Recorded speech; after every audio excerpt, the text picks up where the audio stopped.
ജപം ശീലിച്ചിട്ട് അത് നിർത്തിയാൽ കുഴപ്പമാകുമോ എന്നൊരു ചോദ്യം നമ്മളുടെ കഴിഞ്ഞ ഒരു എപ്പിസോഡിൽ ഒരാൾ ചോദിച്ചിട്ടുണ്ട്. ജപം ശീലിച്ചാൽ അത് തുടരണം എന്നാണല്ലോ എല്ലാവർക്കും അറിയാവുന്നത്. എപ്പോൾ വരെ, എങ്ങനെ, എത്രമാത്രം എന്നെല്ലാം നമ്മൾ അറിയേണ്ടതുണ്ട്. ഇതിന് പല ഉദാഹരണങ്ങളും പറയാൻ കഴിയുന്നതായിട്ടുണ്ട്. കാരണം ജപം നിർത്തിയിട്ട് വന്ന പ്രശ്നങ്ങളെക്കുറിച്ചുള്ള ധാരാളം കാര്യങ്ങൾ എനിക്ക് ഉദാഹരിക്കാൻ ഒക്കുന്നതാണ്. വന്ന ഒരു ഭാഗവതാചാര്യൻ, അവിടെ ഒരു ഭാഗവത സപ്താഹം നടന്നു. ആ ആചാര്യൻ പറഞ്ഞു സ്ത്രീകൾ ലളിതാ സഹസ്രനാമം ജപിക്കാൻ പാടില്ല എന്ന്.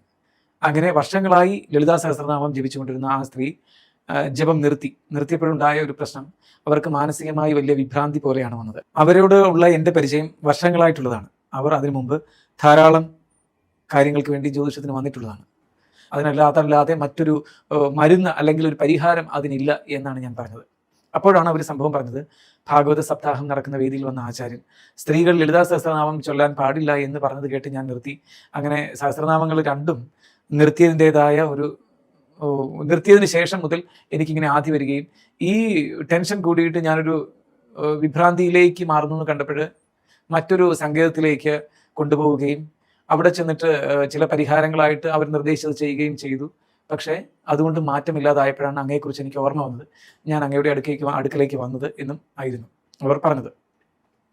അവർക്കുള്ള ഏക പരിഹാരം ജപത്തിലേക്ക് തിരിച്ചു പോകുക എന്നതായിരുന്നു. അങ്ങനെ പല അനുഭവങ്ങളുണ്ട്. ഇതൊരു 10-16 വർഷം മുമ്പുള്ള ഒരു കഥയാണ്, സംഭവമാണ്. ഞാൻ തന്നെയാണ് ആ വിഷയത്തിൽ മറുപടി കൊടുത്തിരുന്നതുമല്ല. ഇത്തരം അനവധി സംഭവങ്ങൾ അതിനു മുമ്പും പിമ്പും വന്നിട്ടുണ്ട്. അതുകൊണ്ടാണ് വളരെ ശ്രദ്ധിക്കേണ്ടതായിട്ടുള്ള കാര്യമാണ് ഈ ജപം നിർത്തുന്ന അവസ്ഥ എന്ന് നമ്മൾ ചിന്തിക്കാൻ കാര്യം. ഞാൻ ആ സമയത്താണ് ഇത്രയും ഗൗരവത്തോടു കൂടി ആ വിഷയത്തെ കാണാൻ ശ്രമിച്ചത്. ചിലർക്ക് ജപം കൂടുമ്പോൾ ആദ്യം വരും, ചിലർക്ക് ജപം തീരെ നിർത്തുമ്പോൾ ആദ്യം വരും, ചിലർക്ക് മനസ്സിന്റെ സമനില തെറ്റുന്നത് പോലെ തോന്നും. അപ്പോൾ ജപം എത്രമാത്രം കൂട്ടാം, ജപം എത്രമാത്രം നിലനിർത്താം, ജപത്തിന്റെ ഗുണത്തിന്റെ പ്രാഥമിക ലക്ഷ്യം, പ്രാഥമികമായ തെളിവ്, അതിന്റെ ഗുണം കിട്ടി എന്നുള്ളതിന്റെ പ്രധാനപ്പെട്ട തെളിവ് ആദ്യമേ ഉണ്ടാകുന്നത് നമുക്ക് അസാധാരണമായ അച്ചടക്കം ഉണ്ടാകും.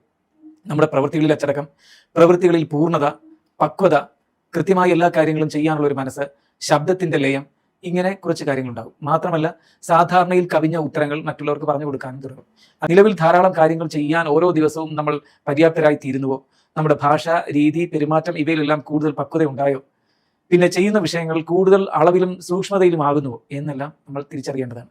അതിന് നമുക്ക് സ്വയം തിരിച്ചറിയാൻ കഴിയുന്നില്ലെങ്കിൽ നമ്മൾക്കൊരു ഗുരു ഉണ്ടായിരിക്കേണ്ടതാണ്, അദ്ദേഹത്തിന് അത് തിരിച്ചറിയാൻ കഴിയുന്നതാണ്.